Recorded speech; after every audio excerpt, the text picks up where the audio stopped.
Bon, ben merci pour votre accueil. J'imagine que c'était pas seulement pour Madame Marois et Monsieur Dave Turcotte, mais aussi un petit peu pour moi. Je le prends du fond du cœur. Merci beaucoup. Merci aussi d'être présent à cette soirée toute spéciale.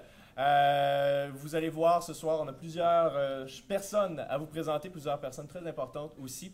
Et tout ça pour notre ami Dave Turcotte, qui est aussi notre député, notre confrère et pour certains, notre mentor, si l'on veut. Je me dis que c'était pour moi, Dave. C'est simple, je me présente, je suis Philippe Goujon, je serai l'animateur de la soirée. Une brève présentation pour vous dire en fait que je suis de la région. Donc, je côtoie Dave à plusieurs reprises durant une année. Dave, d'ailleurs, cette année a été assez important pour nous. Jean de Saint-Paul de l'Île-aux-Noix, le maire d'Utile, pourra souligner aussi plus tard par une lettre que je vais lire, mais lors des inondations. Dave est aussi très actif au niveau de sa présence dans les divers événements. Et c'est comme ça que je l'ai connu. Et c'est comme ça aussi qu'il m'a approché dernièrement pour animer cette soirée. Ça me fait chaud au cœur, Dave, d'être ici ce soir pour toi et d'être ici ce soir pour vous aussi. Pour ce qui est des dignitaires, je vous ai présenté tout à l'heure. Merci encore de votre présence ce soir. C'est très apprécié de notre part à tous. Et je vais commencer tout de suite avec la lecture des textes hommages à Dave. Donc, certaines personnes ont voulu nous envoyer des textes pour souligner la présence de Dave. Et un hommage particulier aussi fait par M. Paul Dion, qui voulait le lire lui-même. Donc, M. Dion.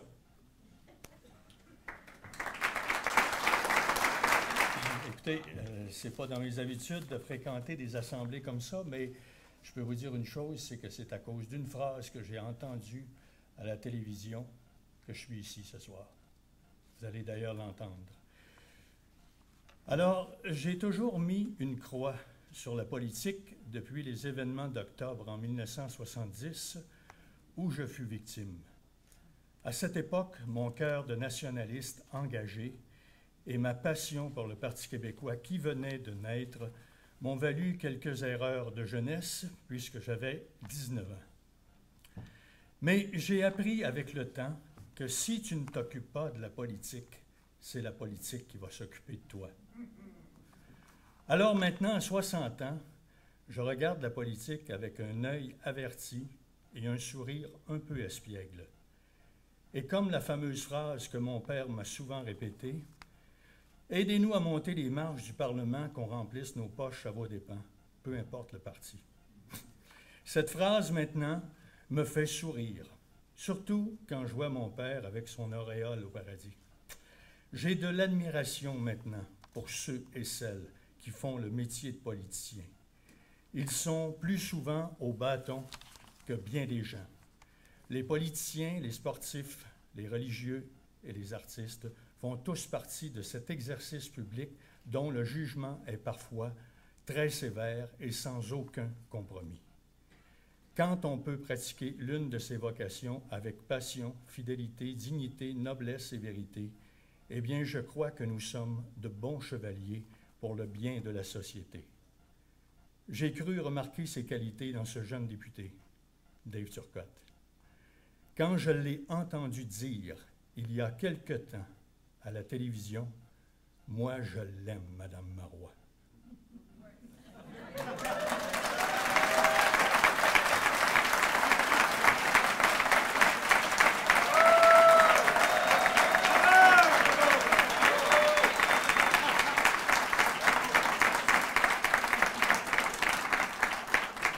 Alors, c'est pour cette phrase-là que je suis ici ce soir. Alors, il a dit ça, alors que son leadership de Mme Marois était très remis en question par certains. Je me suis dit, voilà un jeune qui n'a pas peur de ses opinions et qui a le courage d'annoncer ses couleurs. Bravo, Dave. La fidélité a bien meilleur goût quand elle est appliquée avec conviction. Et la fidélité est une denrée rare de nos jours. Avec le dynamisme qu'on te connaît, Dave, continue à cultiver ta passion. Ça sent. Et en politique, ça prend beaucoup de passion pour maintenir le cap. En politique, ça prend de l'intelligence, de la perspicacité et de l'intégrité. Je pense que tu as tout ça, en plus d'avoir la jeunesse. Comme le proverbe qui dit « Si jeunesse savait et si vieillesse pouvait », je pense que tu sais ce que tu peux. Et ce que tu ne peux pas, tu essaies de l'obtenir. Il faut savoir en politique étirer la vérité jusqu'à ce qu'elle devienne vraie.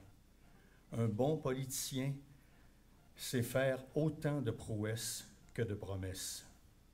Je te souhaite une longue vie en politique, puisqu'avec le temps, on devient des chirurgiens de l'état de santé sociale de notre communauté que tout bon politicien a à cœur. Tu es un bon chirurgien. Alors, bonne campagne.